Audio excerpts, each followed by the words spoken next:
Thunder rumbled, awakening Sarah. The woman opened her eyes to the sound of rain tapping on the window pane. A May thunderstorm, she mused.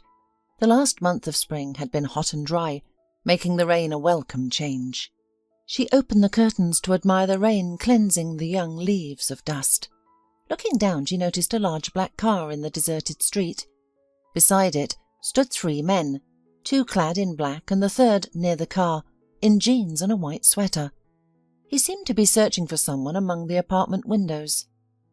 Suddenly the doorbell rang. Sarah hurried into the hallway, but Shaunette overtook her. The woman was already up and preparing breakfast, so she reached the door first. "Shaunette," said the neighbour's boy, Tommy, "they've come for your granny. They have a nice car, and they look serious. They gave me $20. "Hold on, who's come?" Shaunette interrupted. "I don't know. They only asked me to call Sarah Reed," answered the boy. Sarah looked at Tommy in surprise. She hadn't expected anyone for a long time, and was certain that no one was looking for her. Shaunette turned to the elderly woman and asked, "Do you understand what's happening?" "Absolutely no, Shaunette," Sarah replied, "but there is indeed a car parked there, and there are strangers near it." "So stay here, and I'll go and see what's going on," Shaunette said resolutely, putting on her shoes and throwing a light sweater over her dress. She left the apartment, closed the door behind her, and headed for the stairs with Tommy following her. Sarah Reed was born in a small mountain town into an ordinary family, where most of the men worked at the metallurgical plant, the town's only large enterprise. Sarah's father, Jacob, was also a metallurgist. He had married Rebecca, Sarah's mother, immediately after returning from military service. They had loved each other since school and dreamed of a large, happy family. However, after Sarah's birth, Rebecca was unable to get pregnant again, and Jacob desired a son, or better yet, several sons. His dissatisfaction with his wife and resentment over her inability to provide heirs often led to arguments. "You're nothing. Why do I need a woman as useless as you?" When Jacob caused such a scene, the woman attempted to pacify him, but most often she used to hide in her daughter's room. Sarah did not do well at school. She got from C's to B's. However, Rebecca always encouraged her daughter to pursue further education or a vocational course. She always emphasized the importance of having a profession in today's world. "Without a profession, you can't survive," her mother would say. "You could become a hairdresser, a cook, even a seamstress, but you must be capable of working." Rebecca held high hopes that Sarah would be her pillar of support in her old age, as there was no one else she could rely on. But at the age of 16, Sarah became pregnant. For several months she managed to hide her sin, but when her belly became noticeably rounded, she had to confess to her mother, and the latter, shaking with fear, told her husband. Jacob's shouting and swearing that night was heard throughout the street. He shouted so loud that the walls shook, and the dishes rattled in the cupboard. "You little brat! I'm going to shake it out of your belly and the nonsense out of your head." He was rushing around the house, swinging at his daughter, throwing things around in anger. "You've disgraced us. People will say about us that Jacob's daughter is a doormat." "Jacob, calm down. Our daughter shouldn't be nervous now." Rebecca tried to calm her husband. She shouldn't be nervous, but she can flirt with men," yelled her father, not relenting. "Stand back, mother. I'm going to teach her a lesson." "Don't, Jacob. Don't touch our daughter. I'll take her to the doctor tomorrow and sort everything out." Rebecca went to the cupboard, where she had a bottle of whiskey, hidden behind other dishes. She took out a shot glass, slammed it on the table and poured. "Drink up, Jacob. Drink up and calm down."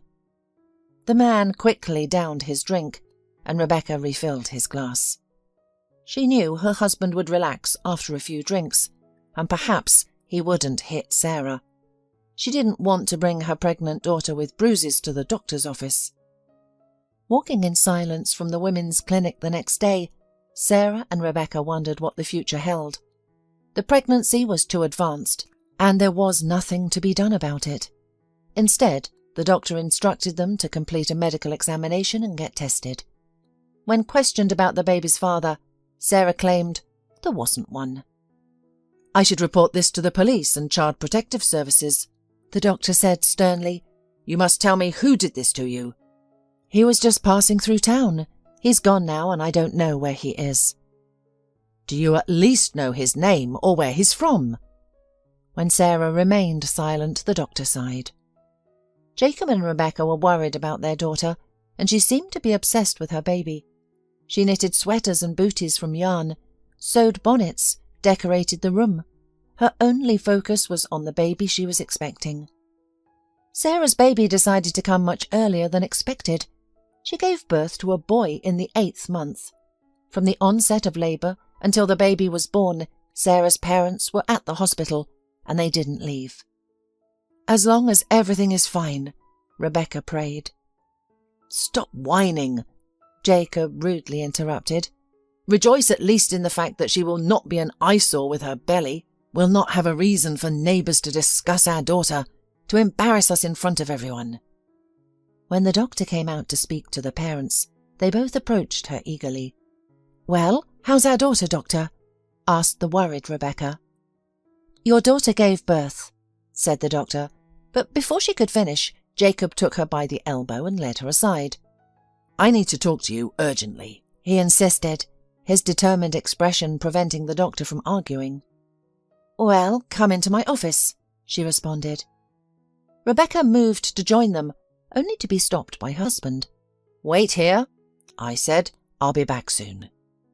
Bewildered, Rebecca remained in the waiting room, frustrated with her husband's refusal to let her speak with the doctor. When her husband finally appeared in the doorway, Rebecca jumped from her seat. "What did the doctor say, Jacob? What's wrong?" she asked. "A sick, premature child was born," he responded. "What can I say? The doctor said he might not make it." "What do you mean, not make it?" "He might die," he answered bluntly. "Oh, God, how can it be?" wailed Rebecca. "Quiet. Let's go home. You're not needed here anymore. Sarah's asleep. She's been sedated," he responded. At home, Jacob sat in the kitchen with a bottle of whiskey. He barely spoke to his wife, only drinking all the time. The next day, after work, Sarah's parents hurried to the maternity hospital. Jacob seated Rebecca on a chair in the emergency room, saying, "Sit here. I'll find out everything myself." He then headed down the corridor to the doctor's office. His wife waited for him for about half an hour. Jacob returned furious and slammed his fist on the wall. "The baby died," he said. "What?" Rebecca did not understand. "Are you a fool? The baby was premature and sick. It died. That's all." "Wait. Jacob, where's the death certificate? Will they give it to us?" Rebecca suddenly asked. "They'll give it to us when we come to pick up our daughter. Let's go." The man headed for the exit, and Rebecca hurried after him. At home, the woman broke down in tears. She was heartbroken for the baby, her daughter, and the lost opportunity to be a grandmother. "We must ensure the baby receives a proper burial," thought Rebecca. She also couldn't help but worry about her daughter, who probably had already heard the tragic news. The tears just kept flowing. 2 days later, they picked Sarah up from the maternity hospital. She looked pale, thin, and drained. Sarah didn't cry, but silently stood with her parents, waiting for her belongings to be brought out. "Jacob, go get the certificate," Rebecca asked her husband, "and find out when they give us him for burial." "I know what to do. I'm going now," Jacob responded abruptly. He left, and upon his return said, "Let's leave quickly." "What happened? And where's the certificate? And what about the body?" the woman persisted. "I got so mad at them. They don't want to give the body, saying it's not allowed," Jacob exclaimed as he left the hospital, striding down the sidewalk, while Sarah and Rebecca tried to catch up with him. "Why?" "How should I know? They have rules. They gave the death certificate to me, but I got so furious that I tore it up and threw it in their face." "Oh, Jacob, why are you so rude? You should have asked calmly." "How can you speak to them calmly? They ruined the kid, my grandson. They even said it was our own fault for raising our daughter poorly. I just couldn't control myself." At home, Sarah locked herself in her room and didn't come out, no matter how much her mother pleaded. The cry of the baby she had given birth to resonated in her mind. She heard it clearly, as if he were lying next to her and crying. Sarah had barely finished school. Her classmates treated her with mocking and avoided socializing with her. Of course, it was logical for them. They looked forward to their futures, confident that everything was going according to plan. They expected to get an education, find jobs and build beautiful families. However, Sarah's life was different. She already had a relationship with a man who didn't love her at all. Furthermore, she experienced pregnancy but never became a mother.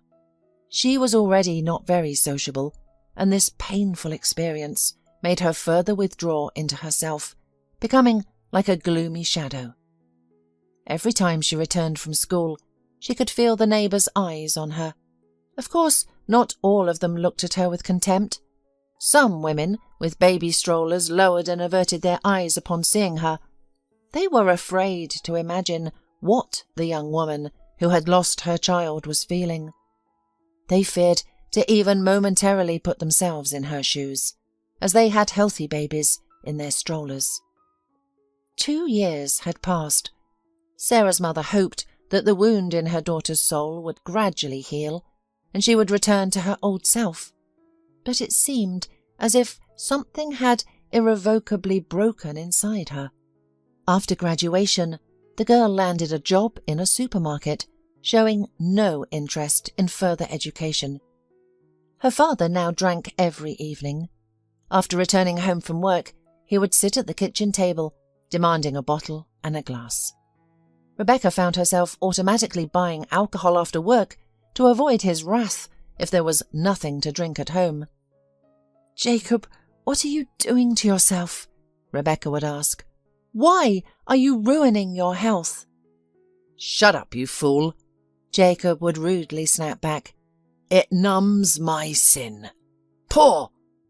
To avoid a scene, the wife would dutifully pour the bitter drink into a glass. 2 more years passed, and this Saturday evening mirrored countless others. Jacob relaxed in the kitchen with a beer, while Rebecca cooked something by the stove. Their daughter, Sarah, would soon be back from work and would need to be fed. "Jacob, maybe it's time to stop drinking. Perhaps you could watch some TV at least," suggested Rebecca. "Leave me alone. What's there to watch? Soap operas? Nonsense. Tell me, is our daughter going to mourn the baby forever? She should be getting married by now. How long has she been a burden to us?" "She's not a burden to you. She earns her own money," Rebecca retorted. "I know, but a woman needs a man, or she'll lose herself completely," he insisted. "Calm down. She's been through so much. God forbid, don't you feel sorry for her?" The woman put the lid on the pot and turned off the stove. "What's there to feel sorry for? All women are the same." Jacob waved away. The sound of the door opening echoed from the hallway. Moments later, Sarah emerged in the kitchen with a guy standing next to her, who looked about 10 years older. "Dad, Mum, meet Paul. We're planning to live together," Sarah announced, leaving her parents gobsmacked. "Hello," the guy greeted. Jacob and Rebecca were taken aback, their surprised gazes shifting between Sarah and Paul. They hadn't anticipated such a move from their daughter. Rebecca had assumed Sarah wasn't seeing anyone and certainly wasn't planning to marry. When did all this happen? "Well, great." Jacob extended his hand to the guy. "Come in, sit at the table. Rebecca, set the dinner and get another glass for our guest. Let's talk." The family settled down for dinner. Rebecca placed the plates on the table, served the pasta and meatballs, and took a seat herself. Sarah ate in silence, her eyes downcast. She appeared indifferent to everything happening around her. "Well, let's toast to get acquainted." Father raised his glass and Paul joined him, downing his own in one gulp. "How long have you two been dating?" "A week now, Dad," Sarah replied, toying with her food. Not too long, I must admit." Jacob scratched the back of his head and refilled the glasses. "And you both have already decided to get married?" "No, we won't have a wedding," the daughter replied. "Why not?" "We decided there's no point in spending money at a useless wedding," Paul interjected. "There is no point in gathering a crowd of unnecessary people." "And you think it's acceptable to get married together without a proper wedding, do you?" Jacob retorted, growing angry. "Absolutely," Paul responded, taking another drink. "Look, Rebecca, what they're doing." The indignant father, who was quite tipsy, continued, "I'll get beaten up at the factory for marrying off my daughter and not inviting my team." "Mr. Reed, you can invite your colleagues and celebrate our future happy life," the young man replied. "Have a drink and a snack with them. What do we care? Who are they to us?" Jacob carefully examined his future son-in-law, then slammed his fist on the table so hard that the plates bounced, and Paul's empty glass tipped over, rolled and fell to the floor. "I decide what is important and what is not," the father shouted. "Calm down, Jacob," Rebecca soothed her husband, realizing that a serious scandal or even a fight could erupt from this spark of anger. Jacob took another drink, calmed down slightly, and continued the conversation. "And where do you two plan to live?" "Dad, Paul has his own one-bedroom apartment. It will be sufficient for us," Sarah responded, her demeanour emotionless.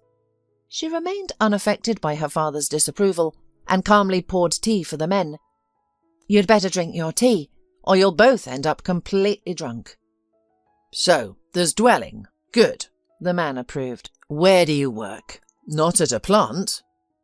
"No, sorry, that sort of life isn't for me," Paul replied. "I have a small clothing shop in the market. I buy cheap in the capital and sell at a higher price here." "So, you're a bargainer," Jacob interrupted. "Why should I be a bargainer?" Paul objected. "I'm an entrepreneur." "All the same," Jacob dismissed with a wave of his hand. He fell silent for a moment, then asked in a more peaceful tone, "Are you in love, or what?" "Jacob, love isn't the main thing these days," Paul responded. "What's more important is trust, support, and financial stability between a husband and wife. In the past, girls were married off without love, and they managed to form strong, prosperous families." "Don't say nonsense," Jacob countered, pointing his index finger. "In the old days, parents chose the grooms, but you've appeared from nowhere. We know nothing about you, yet you expect us to hand over our daughter." Paul leaned back in his chair and smiled wryly. "Ask away. I'll answer all your questions." Outside it was already dark. Sarah leaned against the wall, watching her father and Paul discuss her future while they continued to drink. Eventually, the father said in a slurred voice, "Do what you want. Live your life, Paul. I can see you think intelligently, like a businessman." A month later, Sarah and Paul married, and Jacob declared to his wife, "Now, no one can dare to call my daughter a promiscuous girl. She's a married woman now. That's how it is." The capital greeted the new day. Highways, streets and avenues gradually bustled with life as cars filled the roads and people hurriedly went about their day. During the night, a warm summer rain had fallen, cooling the asphalt that had been heated by the intense summer sun. Hannah emerged from her bedroom and descended the stairs. The housekeeper, Erin, greeted her. "Good morning. Shall I make you some coffee?" "Don't worry, Erin, I'll do it myself. Is Arthur still at home?" Hannah asked. "Yes, he's in the dining room having breakfast," Erin replied. "Good," Hannah responded. proceeding to the dining room where her husband was finishing his cheesecake. Erin had been working for the Lewises for 5 years. Her calm demeanour, cleanliness and frugality had made her indispensable to the family. She not only helped maintain the large house and cooked excellently, but she was also able to keep her mouth shut to make sure that what was going on in the house did not go beyond the high brick fence. "Good morning, dear." Hannah pecked her husband on the cheek. "Are you leaving already?" "Yes, darling, there's a lot to do today," Arthur replied, wiping his mouth with a napkin. "I've scheduled a meeting for this morning." "Will you be back late, as always?" Hannah asked with frustration. "I'll try not to be late." The man left the table, hugged his wife, kissed her and headed for the exit. "Bye. Don't miss me too much." Hannah and Arthur had been in love since their student days. After graduation, they married. With the help of Arthur's parents, his career quickly flourished. He swiftly assumed his father's position as the general director of a metal processing enterprise. Essentially, he inherited the role when his father chose to retire and enjoy a quiet life in a country house by the sea. Hannah, not needing to work, dedicated her time to her hobby, pottery. A small house was built in their garden, serving as her workshop, where she handcrafted impressive items such as cups, jugs, vases and plates. The couple lived comfortably, able to afford any luxury, but there was something they couldn't buy. For 10 years they had been trying to have a child, but all attempts were unsuccessful. This inability to conceive affected Hannah the most. Meanwhile, Arthur got a phone call from his business acquaintance from the distant mountain town. "Hi, Arthur, how are you?" "Andrew, hello." Arthur was delighted by the call from his friend and partner, but he immediately felt a chill run down his back. "Everything's fine. Why are you calling? Is there a problem at the plant?" No, don't worry," the voice on the other end of the line reassured him. "I have some news for you. I got a reply from the orphanage you sent the sponsorship. The director sent me the documents for one boy who she thinks might be the best fit for you. Blue-eyed, light-haired. His health isn't the best, but nothing serious. He's very bright for his age." "And how old is the boy?" Arthur asked, his heart starting to race. "He's 2 years old and was left at the maternity hospital right after birth. The mother has waived her rights, so there won't be any issues. There's a couple considering him for adoption, but the principal believes this family wouldn't be good for the boy, and if she were to choose anyone, it would be you and Hannah. Andrew, tell the principal to hold off on anything. I'll call you a little later." "Okay, I'll wait for your call." Arthur ended the call and started to ponder. His family had considered adoption, but Hannah wanted an infant, not a 2-year-old with a potentially established character. Regardless, the man stored all the documents in the safe and stepped into the reception area. "I won't be in today. Cancel all my appointments." When Arthur arrived home, Hannah met him outside. He seldom left work in the middle of the day. She sensed that something had occurred. "Arthur, is there trouble at work?" She embraced her husband. "Why did you come home so suddenly?" "Actually, I have urgent news to discuss," he replied. "Let's go inside." Arthur led his wife to the door, arm in arm. They settled in the living room. Erin served tea and placed it on the table in front of them. Hannah watched Arthur intently, awaiting the news. "Tell me, have you not yet abandoned the thought of adopting a child?" he asked quietly, studying his wife attentively. "Arthur, did you come home in the middle of the workday to ask me that?" Hannah's eyes showed confusion and surprise. "We could have discussed this tonight." "No, we couldn't," Andrew called. "There's a boy in the orphanage. He says the boy is intelligent and handsome." "My God, Arthur, there's always a smart and handsome boy in every orphanage," Hannah exclaimed. "You know, when Andrew said the orphanage director wanted to meet us, my heart started to race. I got excited and wanted to talk to you. There's a family in town that wants to adopt him. It's in the country, where he won't have a good education or prospects. He'll grow up in a working-class family. What can they provide for him?" "But we wanted a baby." "Hannah, a 2-year-old is still very young. We can raise him as our own, and he'll never know he was adopted." The woman stood up and walked to the window, her gaze falling on the garden lawn, where she imagined her and Arthur's son could play. "When do we have to go?" she asked without turning around. "As soon as possible," her husband replied. "I'll call the airport and book the tickets." By morning, they were on their way to meet the boy who might become their son. 5 hours later, a nervous Hannah and Arthur were sitting in the office of the director of the orphanage. "Don't worry so much, Mrs. Lewis. The boy will be brought in soon. Would you like some tea or coffee in the meantime?" The guests from the capital refused, eager to meet the child. "Then let me tell you a little about Taylor," the principal began, pulling out the child's personal file from the cupboard. His 16-year-old mother signed a refusal right after his birth. The child was born prematurely. "I can never understand how one can abandon their own child, whom they've carried under their heart for so long," Hannah said sadly. "Situations are different, Mrs. Lewis," the principal replied. "Not everyone is ready for motherhood. In such cases, it's better for strangers to raise them than a grief-stricken mother." At this moment the teacher entered the office, leading a boy by the hand. He was pulling a toy car on a string behind him. The Lewises looked attentively at the little boy.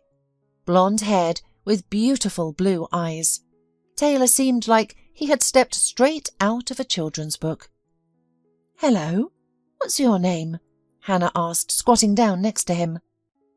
"Taylor," the little boy responded, unafraid of the unfamiliar lady. "I am Hannah Lewis, and this is my husband Arthur," she introduced, prompting the boy to shift his gaze toward the man. "And how old are you, Taylor?" Hannah asked. Taylor stretched his hand forward, spread out 2 fingers, and announced loudly, 2. The adults present laughed at the sight of the confident child proudly declaring his age. Taylor then stepped forward and offered his toy car to Hannah. "Do you like playing with cars?" she asked. "Yes," Taylor responded enthusiastically. "And would you like to go to a place where there are many, many cars, and they will all be yours?" Taylor nodded his head, appearing direct and confident, despite the adults watching him closely. Hannah found herself thinking that if she had met him under different circumstances, she wouldn't have guessed that his mother had abandoned him, and he had been raised in an orphanage. As Taylor was led away, Arthur and Hannah exchanged glances. Their opinions had coincided throughout their 10-year marriage, and they did so again now. Arthur's eyes seemed to say, "This is our boy," while Hannah's eyes responded, "We will love him more than life." Upon returning home, they began to prepare for adoption. Arthur instructed his lawyer to gather and process all the necessary documents. Meanwhile, Hannah was bursting with anticipation at the thought of finally having a son. "Erin," she instructed, "clean the bedroom next to ours today. Have the guard remove all the furniture. We'll buy everything new, clean, and wash everything. We need to finish the renovations quickly. That will be Taylor's room." "Okay, Mrs. Lewis, I'll take care of everything," Erin responded. The very next day, a team of repairmen was at work in the nursery, and Hannah was in the living room with one of the best interior designers in the capital. The young man, sporting a stylish jacket and a pigtail, was presenting potential projects. Hannah had contacted him the previous day, asking for a rapid design project to decorate the nursery. After working through the night, he now proudly, albeit nervously, presented his proposals. "I like this one," Hannah said, pointing to a design of a room awash with snowy blue. "Great choice. Lots of light, space and air. However, all the furniture here is custom-made, which will take some time," the designer warned. "How much time do you need?" Hannah interrupted. "I think about a month." "I'll give you 2 weeks. Everything should be ready by then." "Understood," the designer replied, though his voice lacked confidence. 2 weeks later, Arthur journeyed to the town in the mountains to pick up Taylor. Waiting at home, Hannah was restless with worry. What if they didn't get along? When Arthur called from the airport to confirm their flight had landed and they were on their way home, Hannah stepped into the garden. It was festively adorned with balloons and lanterns. A large red battery-powered Jeep and a tricycle stood proudly on the lawn. "Do you think Taylor will like it, Erin?" Hannah asked the young girl. "Don't worry, Mrs. Lewis. You and Mr. Lewis will be the best parents in the world. Don't even worry." The wait for her husband and Taylor's arrival seemed interminable. At last, Arthur's car pulled into the courtyard. Hannah approached her husband and the boy, who Arthur was leading by the hand. "Hello, Taylor, do you remember me?" Hannah asked. "Yes," replied the boy, nodding his head. "You're my good one." The woman hugged the child, tears welling in her eyes. In that moment, she felt like she was embracing her happiness, and she was prepared to do everything to ensure that Taylor had a childhood filled with wonderful memories. The boy integrated into the family with surprising ease. He was never whimsical, always curious, and gladly participated in all the activities the adults were involved in. He would often be with Erin in the kitchen, where she would make him delicious pancakes, shape dumplings, and bake apple pies. In the garden, Taylor included the guard and the gardener in his games. He would daringly drive his Jeep along the paths, chasing the flying butterflies. In the winter, a skating rink was set up on the lawn for Taylor. Arthur and Hannah taught the boy to skate, and afterward they would all enjoy hot tea with delicious almond cookies together. The couple was happy. They had found what was missing in their lives. When Taylor called Arthur Daddy, the man couldn't hide his tears of joy. He scooped the boy into his arms, ran around the garden, and kept asking Taylor to call him Daddy again. 3 years later, the family celebrated Taylor's 5th birthday. They invited children from their friends' and partners' families for a joyful picnic in the garden, decorated with balloons. Clowns entertained the children, while a pile of colourful gift boxes grew on the terrace with each new arrival. Taylor was overjoyed, and Hannah and Arthur graciously welcomed guests who continuously complimented their wonderful son. Waiters served champagne and appetizers, and fireworks lit up the sky above the Lewis's garden at the end of the celebration, much to the delight of the young guests.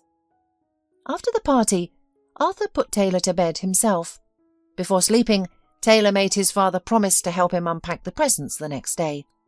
After tucking his son in, Arthur went downstairs to the living room, where Hannah was sitting, rubbing her temples. "Are you not feeling well, dear?" Arthur asked. "I have a headache and feel dizzy," Hannah replied. "I probably drank more champagne than I should have. I guess I was just too excited." "Are you sure?" "I'm going to take a pill and go to bed. I'll be fine in the morning. Let's go to the bedroom." However, Hannah didn't feel better in the morning. Arthur put all his business aside and took his wife to the hospital. It was a day he would remember for the rest of his life. The family doctor approached Arthur with a mysterious expression. "What's wrong with her?" asked Arthur. "Is she ill?" "Not at all," smiled the doctor. "She's perfectly healthy. Just a bit pregnant." Arthur didn't immediately grasp the doctor's words. He looked at the doctor as if he were a ghost that had appeared in the middle of the night trying to confuse him. "Just a bit what?" Arthur asked. "Mr. Lewis, your wife is 5 or 6 weeks pregnant, but we need to conduct a more thorough examination." When Hannah came out of the office, she walked up to her husband and looked carefully into his eyes. "Dear, God has rewarded us for giving happiness and a family to Taylor. Now he will have a little brother or sister."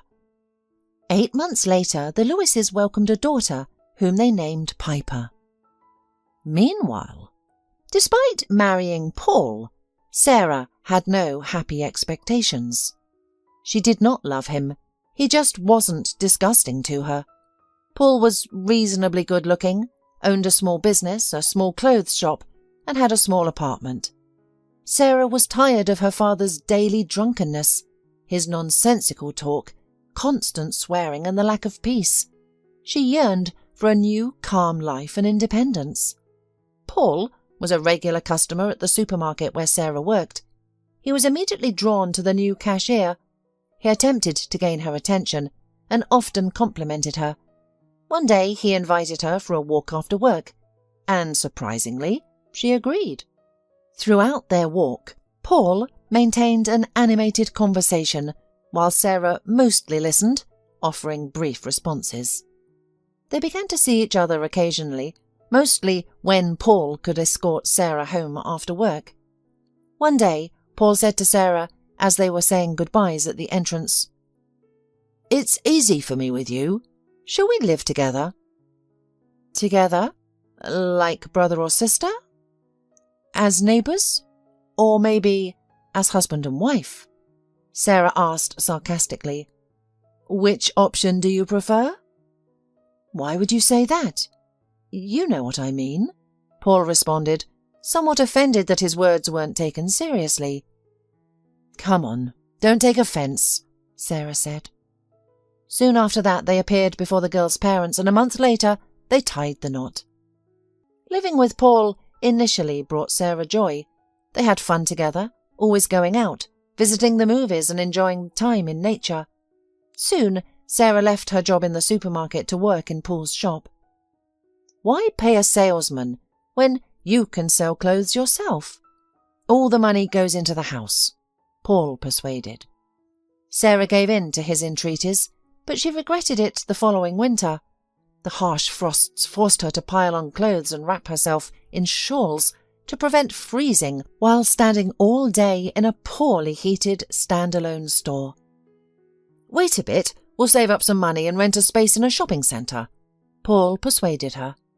However, Sarah felt as if winter would never end, and they would never save enough money.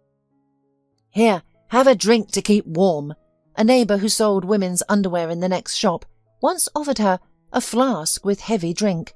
"Take a sip. You'll feel warm all over right away." Soon Sarah started carrying the same flask to work. One day after work she found her husband Paul in the kitchen with only a bottle of whiskey and a glass on the table. The man looked at her with a blurry gaze and slammed his fist on the table, making Sarah jump in surprise. "You were lying, vile wench." Paul rose from the chair, his expression menacing and furious. "Paul, I don't understand. Why are you speaking with me like that?" Sarah backed away.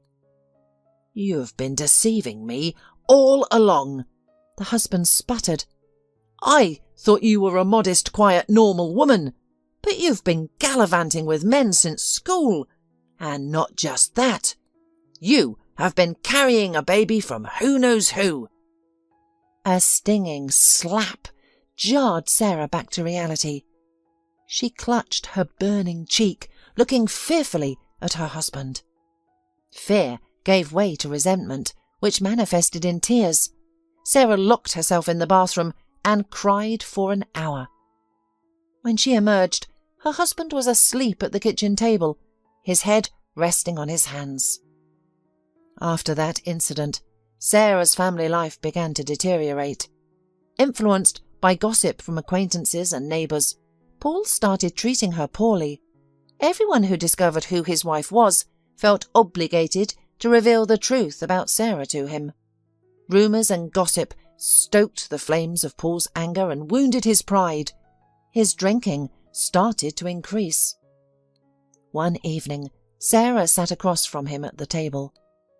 "We need to have a serious talk," she stated in a calm but firm voice. "What happened in school should not affect our lives now. That chapter is closed, and the past is the past. If you're unhappy living with me, I'll leave." "Why didn't you tell me this yourself?" "What is there to tell? That I gave birth and the baby died in the hospital? Did you really need to know that?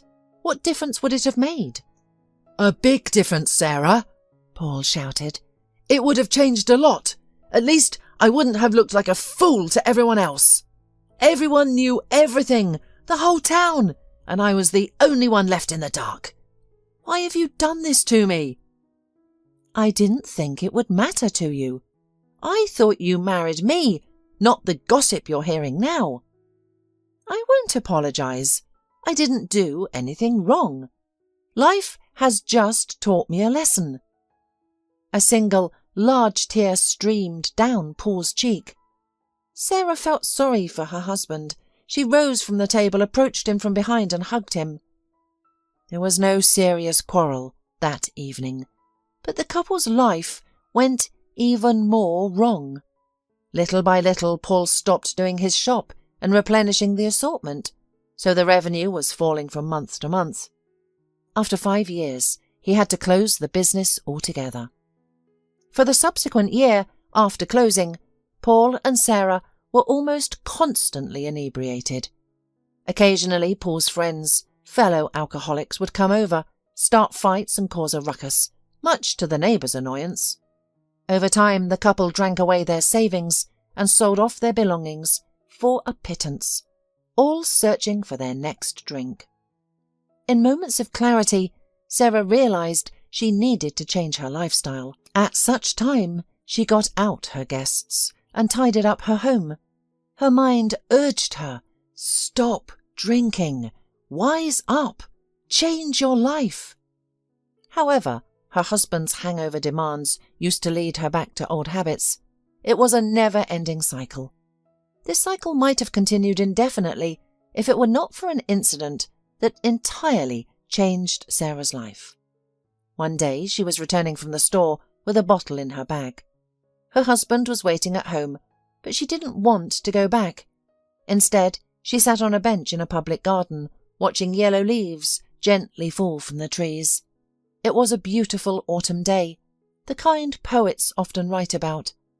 Sarah thought that it was a mistake to leave the supermarket, a mistake to go to work at Paul's shop, a mistake to marry Paul at all. Suddenly, a dignified man in a grey raincoat approached her. "Autumn is no time to be sad," he said, speaking to either Sarah or himself. It wasn't clear. The woman turned to look at him.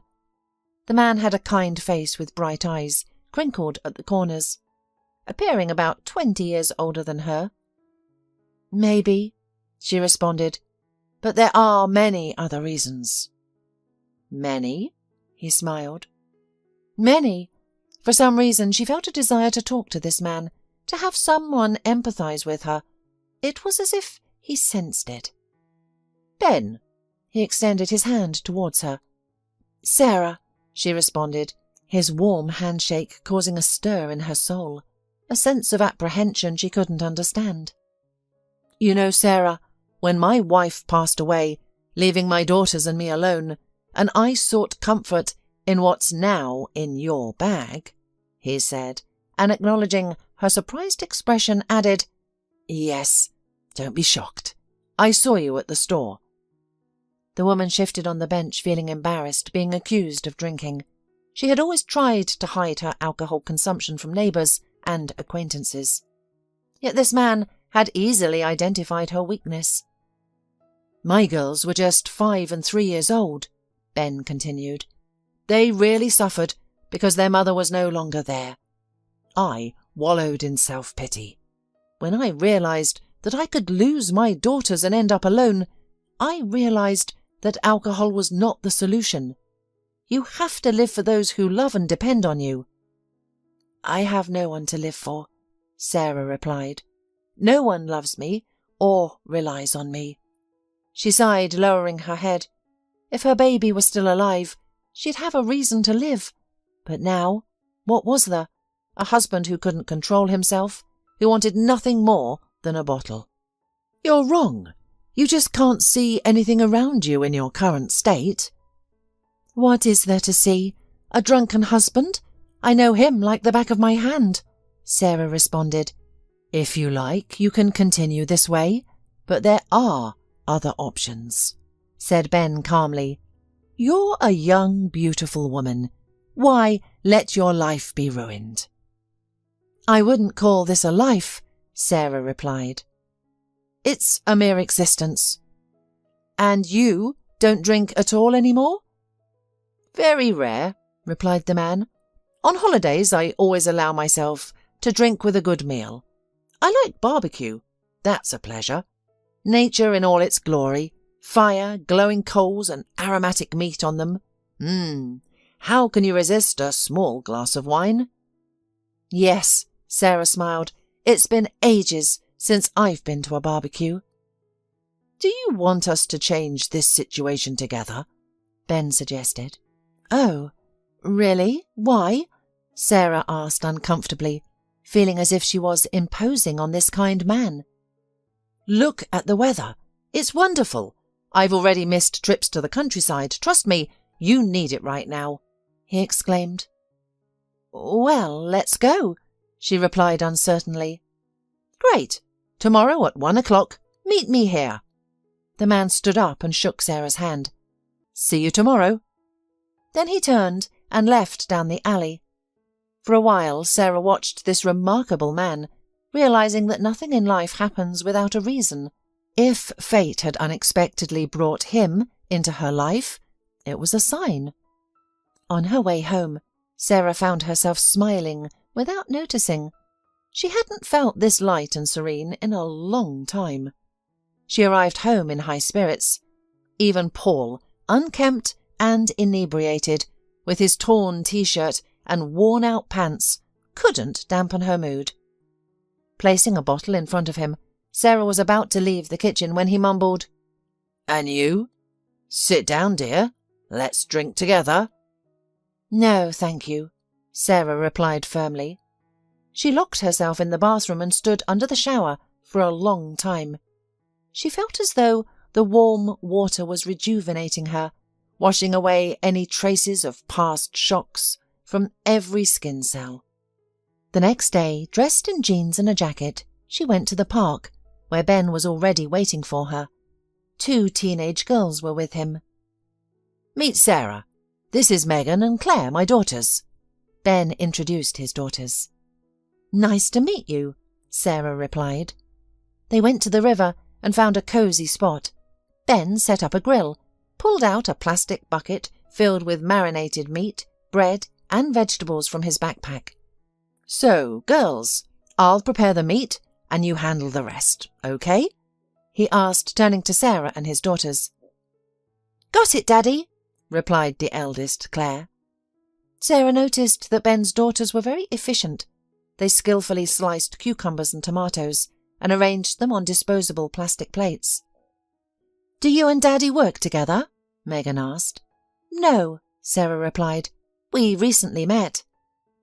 "Interesting," Claire said, scrutinizing her father's new acquaintance. "We thought you were a professor too." "Is your dad a professor?" "Of course, he teaches at the college. He teaches students," Megan said proudly. When the meat was ready, everyone sat down on the blanket that served as an improvised table. The picnic was a success. The girls were polite, though they didn't show much interest in Sarah, which made her feel better. Ben poured tea from a thermos and handed it to Sarah. "It's rosehip," said the man. "I make it myself. It's a very useful vitamin drink." "Thank you. You know, I feel so comfortable in your company," Sarah confessed, "as if I've known you for 100 years. "I'm overjoyed," Ben replied, smiling. Sarah returned home late when it was almost completely dark. "Where have you been? Did you bring any beer?" Paul asked grudgingly. "You go yourself, since you need it, and I'm going to bed." Sarah closed the door to the room. Her husband's grumbling could still be heard for a while, and then the front door slammed. The next day, Sarah went to the supermarket early in the morning where she used to work, and she was hired again. And a month later, on her way home, she saw Ben. "Hello, Sarah." "Hello," the woman smiled. "How did you end up here?" Actually, I'm waiting for you." "For me? Why?" Sarah wondered. I want to talk to you." They walked down the alley in silence. Suddenly Ben stopped and began to talk. He mentioned that he was no longer young and said he didn't think there would ever be a woman in his life. He mentioned his daughters who need a woman's care. After a brief pause, he said, "Sarah, I've been offered a good position at the department in Regional City. They're providing a spacious apartment. Will you come with us?" "What do you mean?" Sarah asked, confused. "Just go with me. I don't demand anything from you. Just be there for me. Be my friend, my companion for the rest of my life," the man pleaded, looking into her eyes with hope. "But—" Sarah began to object, but Ben silenced her with his hand. "Don't say anything. You have a week." He handed her a business card. "Here's my phone number. If you agree to my proposal, I'll be very pleased and happy. Now, let me walk you home. It's late and dark." They walked up to Sarah's place in silence. She didn't need words. She already knew she wanted to be near this mature, intelligent and wise man. A week later, she, with only one bag of belongings, left with Ben and his daughters for the regional city, leaving behind her drinking husband and a life of despair. At the Lewis mansion, a festive mood prevailed. It had been 23 years since Taylor joined the family. Throughout these years, the couple never once regretted adopting him. However, they decided not to reveal the secret of his birth. They loved him deeply, and their affection was reciprocated. For the boy, no one was more precious than his mum and dad, except his younger sister Piper. They were inseparable. When Piper was a baby, her older brother could spend hours with her. The 5-year age difference made him feel wise and authoritative. He always took his sister to the garden, read books to her, and even taught her how to build a snowman. And now Taylor was finishing his studies abroad and was due back home to spend the vacations. So Erin prepared a sumptuous lunch, including Taylor's favourite pie. When the car pulled into the yard, Piper rushed to greet her brother. "Taylor!" she exclaimed, hugging him tightly. "I'm so glad you're here." "Quieten down, you wild thing," Taylor laughed. Following Piper, Hannah and Arthur also stepped onto the terrace. They were all in a happy mood. "How was your flight, son?" Arthur asked, embracing Taylor. "All good, Dad," Taylor replied. After hugging and kissing his mother, they all went inside the house. Once settled in the living room, the parents couldn't help but admire their son. "He's grown so much," Hannah exclaimed. "I can't believe that our little boy is all grown up." "What did you expect? Him to stay small, chasing a ball around the yard and sneaking candies from Erin in the kitchen?" Arthur joked. The family spent the entire day at home enjoying each other's companionship. Looking at how the grown-up children fooled around, Hannah was happy. Only the state of her husband's health marred her happiness. Hannah was awoken in the middle of the night by her husband's cries of pain. Arthur's aches had worsened, and he could no longer bear them. "Hush, darling, I'll get you a pill now," Hannah said, climbing out of bed. "No need, I've already taken one. It's not helping," her husband replied with laboured breaths. "What should I do?" Hannah picked up her cell phone from the nightstand and dialed for an ambulance. By the time the ambulance arrived at their mansion, the whole family was awake. Taylor and Piper were unaware of their father's illness. Their parents had skillfully hidden it from them to avoid causing them extra worries. Arthur was rushed to the hospital, his wife accompanying him. That night, no one in their home managed to sleep. Erin, dressed in a robe and a colourful shawl, brewed coffee for the youngsters. "Erin, did you know?" Taylor asked the housekeeper. "Did you know Father was ill?" "I knew, my dear boy, but I was strictly forbidden to speak about it." She placed cups filled with aromatic beverage in front of Piper and Taylor. "Let's keep our hopes up." "Piper, we need to go to the hospital," Taylor declared. "I'm going to shower, freshen up and then go there." "I'll come with you." Hannah sat in the hospital corridor, her gaze fixated on the blinking, do not enter sign. Mum, how's Dad? Piper wrapped her arms around her mother, pulling her close. He's not good, sweetheart. But he's going to get better, right? They're going to help him, aren't they? I don't know, my dear. We can only have faith and hope. Mum, where's the doctor? I want to talk to him, Taylor said calmly. The woman dejectedly gestured towards the end of the corridor. The young man confidently walked towards the doctor's office. After knocking, he entered and found the doctor sitting at his desk. Hello, I'm Taylor Lewis, the son of your patient, Arthur Lewis. Have a seat, young man, the doctor suggested. The examination results just came in. Your father's condition is serious. It's quite advanced. Is there nothing that can be done? Taylor asked anxiously. We need a donor, but it's difficult to find one in such a short time. Who can be a donor? Theoretically, close relatives and people who are a match for the patient. Then let me be the donor. Taylor jumped up from his chair. I'm his son. I should match. Your eagerness is commendable, young man, but you need to be examined first. Of course, I'm ready, said Taylor, stepping into the corridor. He approached his mother and sister. Mum, Dad needs a donor. Blood relatives are most likely to be a match. I said I'm ready. Hannah looked at her son, her gaze clouded with grief, devoid of hope. No, son, it most likely won't work out. But why not? I want to help my father myself, don't I? Taylor exclaimed indignantly, puzzled by his mother's despair. I'm young, healthy. I'll recover quickly. For Dad, it's a matter of life and death. Stop and listen to me, his mother commanded in a firm voice, wiping her tears with a handkerchief. You can't be a donor for your father. You are not his blood relative. Taylor froze, as if doused with a bucket of cold water. It was beyond his wildest nightmares to hear such words from his mother.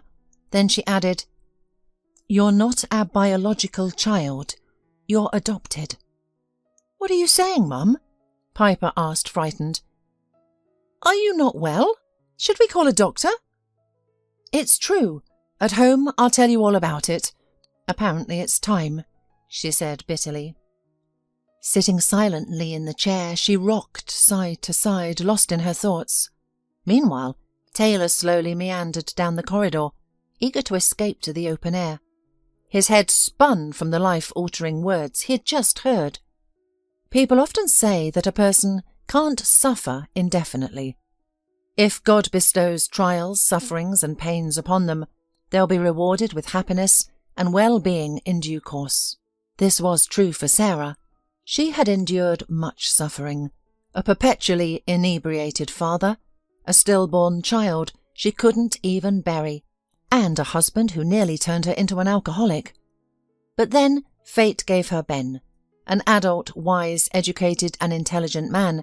He became the closest and most cherished person in her life. When she moved to the big city with him and his daughters, Sarah felt she'd finally escaped her previously hopeless existence of misery and disappointment. They moved into a spacious 3-bedroom apartment. Ben continued teaching at the university, while Sarah took care of the household. After 5 years of living together, they got married. The girls warmed to Sarah too. They happily helped her with meals and accompanied her on shopping trips. Sarah ensured they were always neat and tidy and kept their school uniforms in order every weekend. She was their confidant, the first to know all their secrets. Sarah was the first one whom Claire told that she was in love and was going to get married, and during the wedding she thanked her stepmother in front of everyone. Thank you, Sarah, for being with us all these years. Sarah and Ben shared more than 20 years together, which were the best years of Sarah's challenging life. Ben, long overdue for retirement, couldn't imagine a life without his students and continued to teach. How can I stay at home and not work? I'll go crazy, become an old man like those sitting on the sofas and condemning everything in the world. Sarah suggested he find a hobby and rest more, considering his increasing heart issues and high blood pressure. However, The dedicated to the work man insisted that his students made him feel alive and needed. Ben passed away at work from a heart attack during a lecture. His daughters Claire and Megan arrived the same day to arrange the funeral. After the wake, they discussed their plans for their father's apartment where Sarah lived. Claire asked, "What are we going to do about the apartment?" Megan suggested renting it out until they could inherit it, given its high value as a 3-bedroom apartment in the city centre. Claire reminded her that Sarah lived there, but Megan replied, "Father once sheltered her, but he's gone now. She should go back to where she came from." And Claire agreed with her sister. The next day they packed Sarah's belongings in a bag and told her, "You don't live here anymore," as they showed her the door. "Girls, where am I going to go?" the woman asked, confused.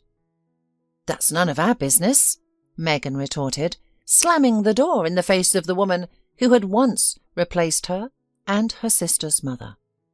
Sarah navigated the bustling streets of a large city, a sizable bag of belongings in her hand and a few bills in her cloak pocket. Life was teeming all around her. People were rushing somewhere, cars were speeding at breakneck speed, and the soul of the woman who had grown old and grey from grief was empty. There was no life in her any more. Sarah purchased a potato pie and tea from a street vendor, then found a seat on a park bench to think. She didn't know how long she had been sitting there. Next to her on the bench still lay an untouched pie and a cold tea when night fell over the city. "I'm sorry, are you feeling ill?" Sarah heard a voice that seemed to come from above. "Wake up!"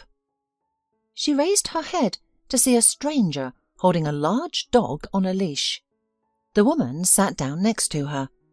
"What happened to you? Should I call an ambulance?" she inquired. At this, Sarah's pent-up sorrow burst forth in a flood of tears. She sobbed uncontrollably. The woman handed her a small bottle of water from her purse. Once Sarah had calmed down, the stranger introduced herself. "My name is Shawnette. It's late, you can't stay here. Let's go to my place." Shawnette helped Sarah up and she followed her without protest.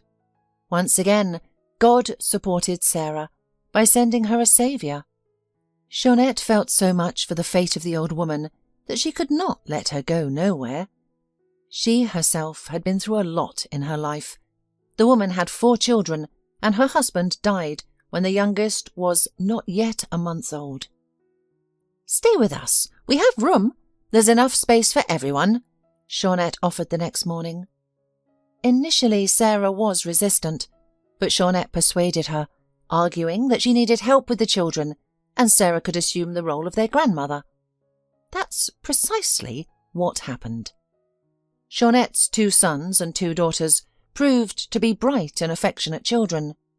Within a week, they announced to their friends and neighbours that their grandmother had arrived.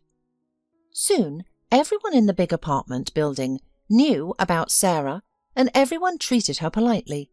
Thus, Sarah, who seemed destined for loneliness after Ben's death, one more time found a family in the form of Shawnette and her 4 children. And now she was awaiting Shawnette, who went downstairs to speak with strangers. "Who are you?" Shawnette asked the well-dressed young man standing by a huge black jeep, peering into the windows. "I'm looking for Sarah Reed," the young man replied. "Does she live here?" "Perhaps you could introduce yourself first and explain what this is about," Shawnette responded skeptically. "Of course, my name is Taylor Lewis. As far as I've been able to ascertain, Sarah Reed is likely my natural mother." Shawnette's eyebrows raised. "To my knowledge, Sarah has no children." "Let me meet her and speak with her. It's the only way we can uncover the truth." Shawnette eyed the man carefully. "Let's go," she said, heading towards the entrance. The 2 guards followed Taylor, but he stopped them. "Wait here, please." Sarah placed the kettle on the stove and sat at the table. 10 minutes later, Shawnette entered the kitchen, followed by the young man, whom Sarah had noticed at the bottom of the entryway when she looked out the window. "Sarah, I don't understand anything, but this man needs to talk to you," Shaunette said, looking confused. "I'll leave you two alone." "No, stay here, Shaunette." Shaunette sent the children, who were curiously watching the guest, into the room, closed the door, and invited Taylor to sit down. Then she sat down herself. The man remained silent, staring into Sarah's face. Sarah felt like she had seen this young man somewhere before. His face seemed familiar, but she couldn't recall from where. "Are you Sarah Reed?" Taylor finally asked. "Yes." "My name is Taylor Lewis. For many years I've been searching for my mother, who left me at the maternity hospital." Shaunette and Sarah exchanged surprised looks. How could they assist this man? After a brief silence, Taylor continued his story. "I never knew that I was adopted until my father was on his deathbed. It was then that my mother emotionally revealed that she and my father had adopted me when I was very young. At first, I was furious and even left home. Eventually, though, I calmed down and began searching for my birth mother.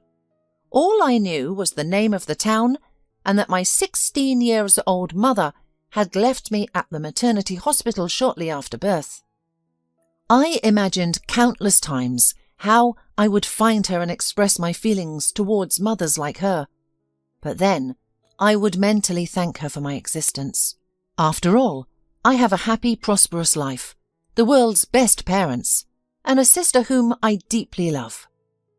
Unfortunately, all my searches turned up nothing. The trail went cold at the maternity hospital. There was a small fire and the documents were lost. No one remembered me, except one young cleaner. At the moment of my birth, she was cleaning the hospital corridor, and she overheard a conversation between the doctor and the grandfather of a newborn premature boy. The grandfather demanded to sign a waiver. "I am a father. My daughter is a minor, so I have the right to decide for her," the man stated loudly. The cleaner was so profoundly affected by the father's decision that she remembered the incident for the rest of her life. She also told me that she heard that the young mother had been told her baby had died, but she saw herself that the boy was sent to the orphanage. That's when I realized my own mother didn't know I was alive, and I got the leads that led me to you. Taylor fell silent. He looked at Sarah, who listened to his story in silence, tears streaming down their cheeks. She could not believe that her father could commit such a cruel act. He was long gone, and there was no one to question. Sarah was filled with grief and joy as she realized her son was alive. She wanted to stand and embrace her son, but her body was frozen in place. Tears were also streaming down Taylor's face, and he struggled with a lump in his throat. Finally, he swallowed hard and confidently declared, "I've found you, Mum. Now we'll never part again."